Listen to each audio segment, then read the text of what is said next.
ये उनका अंदरूनी मामला है। उनके अंदरूनी मामले में हमें कुछ नहीं कहना है। बिहार की महान जनता, जो देवतुल्य मतदाता हैं, वो इन दोनों के अंदरूनी विवाद को अच्छी तरह से समझ चुके हैं कि नीतीश कुमार को कॉर्नर लगाना चाहते हैं। खैर, उससे हमें कोई लेना देना नहीं है। बिहार की जनता सक्षम है, पूरी जानकारी रख रही है और भारतीय जनता पार्टी का इस चुनाव में सफाया होगा और ये चुनाव देश की राजनीति में एक इतिहास बनाएगी, राजनीति की दिशा भी तय करेगी और दशा भी तय करेगी और भारतीय जनता पार्टी के शासन के सफाया की शुरुआत बिहार से होगी। बिहार महागठबंधन के सीएम पद के उम्मीदवार राजद नेता तेजस्वी यादव का कहना है, चुनाव आयोग की नैतिकता कहां चली गई है।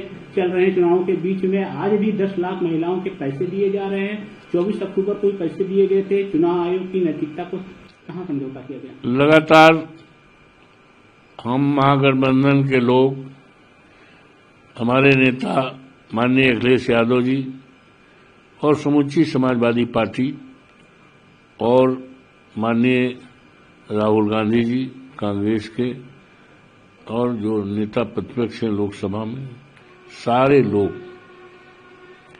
चुनाव आयोग से चुनाव को निष्पक्ष करने के लिए और जो मतदाता और मतदान का अधिकार बाबा साहब ने दिया है, बाबा साहब भीमराव अम्बेडकर ने, उस अधिकार से कोई वंचित न होने पावे, कहीं घपलेबाजी न होने पावे और चुनाव आयोग पूरी तरह से निष्पक्ष होकर के लोकतंत्र की रक्षा करे।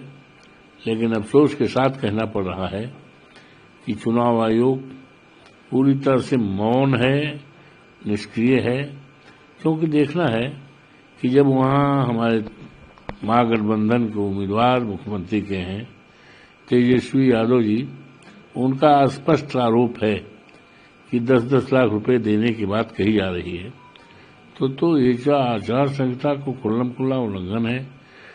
चुनाव आयोग को इस पर नोटिस संज्ञान लेना चाहिए और संज्ञान लेकर के इस पर वैधानिक रूप से कार्रवाई करनी चाहिए। प्रधानमंत्री के दौरे को लेकर के डिप्टी सीएम के चेहरे के मुकेश सहनी कहते हैं, हम पीएम मोदी का बिहार में स्वागत करते हैं, लेकिन यह बहुत दुखद है कि पीएम मोदी केंद्रीय गृह मंत्री अमित शाह केवल चुनाव के दौरान ही बिहार आते हैं, चुनाव के बाद उन्हें बिहार की कोई परवाह नहीं होती है। सही बात है।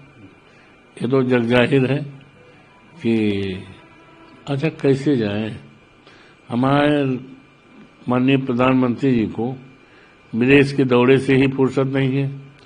उनको चिंता, देश की चिंता नहीं है हमारे प्रधानमंत्री जी को और ये डबल इंजन की सरकार को। हमारे देश के करोड़ों करोड़ों नौजवान जो पढ़े लिखे तैयार हैं, डिग्रियां फाड़ रहे हैं, आत्महत्या पर सोचने को मजबूर हो रहे हैं, उसके निदान के लिए कोई फुर्सत नहीं है, उस पर ध्यान नहीं है। ध्यान है विदेश यात्रा पर। हमारे देश में अब तक जितने प्रधानमंत्री हुए हैं, जितने भी हुए हैं, माननीय मोदी जी हमारे ऐसे प्रधानमंत्री हैं सबसे ज्यादा विदेश का दौरा किया है। विदेश में सरकार की तारीफ भी हुई है, लेकिन विदेश नीति फेल है। तो वो वहाँ की जो जनता कह रही है कि माननीय प्रधानमंत्री जी, माननीय गृह मंत्री जी चुनाव के समय आते हैं, उसके बाद उनको कोई फिक्र नहीं है हमारी गरीबी की, हमारी बेरोजगारी की, हमारी परेशानी दुखियारियों पर कोई ध्यान नहीं है। ये बात सच है। ये प्रधानमंत्री नरेंद्र मोदी रैली हुई है बिहार के अंदर, छठ पूजा के बाद यह मेरी पहली सार्वजनिक रैली है। हमारी सरकार छठ महापर्व के लिए यूनेस्को अमृत सांस्कृतिक विरासत का दर्जा सुरक्षित करने की कोशिश कर रही है। ये धार्मिक प्रयोजन है, आयोजन है। राजनीति को धार्मिक कार्यक्रमों से नहीं जोड़ना चाहिए। ये तो कोई छठी आज से तो है नहीं, छठ पूजा ये तो अनाथ काल से है और ये आस्था से जुड़ा हुआ सवाल है। इसको हमें राजनीति से नहीं जोड़ना चाहिए, ना राजनीति में हमें इस्तेमाल करना चाहिए। आज जब चुनाव हो रहा है तो माननीय मोदी जी इसको राजनीति से जोड़ करके चुनावी लाभ लेना चाहते हैं। वहां की जनता अच्छी तरह से खबर है, इससे कहीं वो फंसने वाली नहीं है। उधर दूसरी तरफ उन्हें प्रधानमंत्री ने कहा है कांग्रेस और राजद छठी मैया का अपमान कर रहे हैं। क्या चुनाव में वोट लेने के लिए कोई छठी मैया का अपमान कर सकता है? क्या बिहार और देश की जनता इससे बर्दाश्त करेगी? ये कांग्रेस और राजद को आरोप लगा रहे हैं कि छठी मैया का अपमान कर रहे हैं। आरोप पूरी तरह से निराधार है। कोई भी राजनीतिक पार्टी, कोई भी राजनेता, किसी भी पार्टी का कार्यकर्ता जो हमारे धार्मिक पर्व हैं, आस्थाओं से जुड़े हैं, किसी का आस्था पर कुठाराघात नहीं किया जा सकता। हम तो सभी धर्मों का, सभी पर्वों का आदर करते हैं, सम्मान करते हैं, सबके प्रति आस्थावान होते हैं। तो ये आरोप पूरी तरह से निराधार है। आप बिहार कब जा रहे हैं? वहां पर रैली को संबोधित कर आपको स्टार प्रचारक बहुत जल्दी जा रहे हैं, बहुत जल्दी जा रहे हैं। वहाँ के जो हमारे विधायक के प्रत्याशी हैं, करीब आज 1 दर्जन से ज्यादा विधायकों को कल फोन से मेरी बात भी हो गई है। हमने कहा है कि हमें जहाँ जहाँ कार्यक्रम है उसको निश्चित करके तैयारी करो। मैं बिहार आ रहा हूँ, मैं बिहार कल परसों पहुंच जाऊंगा। किस तरीके से आपका एक प्रचार रहेगा वहाँ पर जनता के प्रति? अब जो प्रचार रहेगा आप देखेंगे, बिहार की देवतुल्य जनता देखेगी, देवतुल्य मतदाता देखेंगी और समाचार संदेश यहाँ भी आ जाएगा। आप भी देखोगे, पूरा देश देखेगा।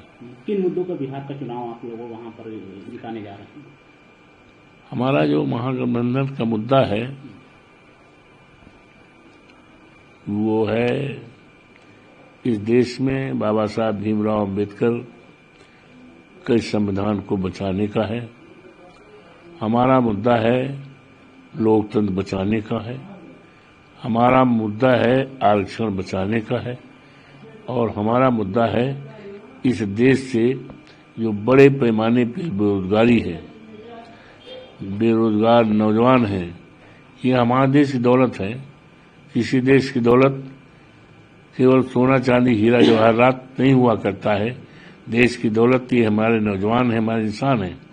तो ये सबसे, लेकिन आज ये सबसे ज्यादा निराश कोई है, परेशान है, दुखित है, तो वो और इस सरकार में किसी प्रकार का उनके लिए काम नहीं है। कोरा आश्वासन दिया जा रहा है। हमारे लायक प्रधानमंत्री जी ने तो यहाँ तक कहा था कि हमारी सरकार बनेगी 2 करोड़ नौकरी प्रतिवर्ष, तो नौकरी तो समाप्त हो रही है। नौकरी देना तो दूर रहा, नौकरी में जो है समाप्त हो रही है। तो ये सारे मुद्दे हैं, किसान को मुद्दा रहेगा। और जो बिहार के लोग, जो मजदूर हैं, वो प्लान करते हैं, दूसरे शहरों में जाते हैं, कोई बॉम्बे जा रहा है, कोई दिल्ली जा रहा है, कोई कानपुर जा रहा है, कोई गुजरात जा रहा है। ये किस लिए जाते हैं? काम की तलाश में, मजदूरी करने के लिए जाते हैं। तो वहां पर कोई कल कारखाना नहीं है जिससे हमारे जो लाखों लाख श्रमिक हैं, जो बहुत बड़ी दौलत है, बड़ी पूंजी है, श्रमिक इस देश में विकास में उसका अहम रोल रहता है।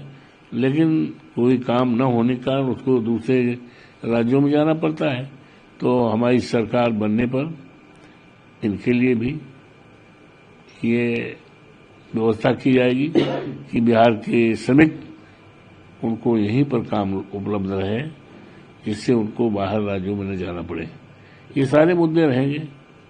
और जो वर्तमान तमाम हैं, सेना का सवाल है, ये अग्निवीर 4 साल के लिए नौकरी, ये तमाम मुद्दे हैं। और स्थानीय मुद्दे जो होंगे उसको जोड़ लेंगे।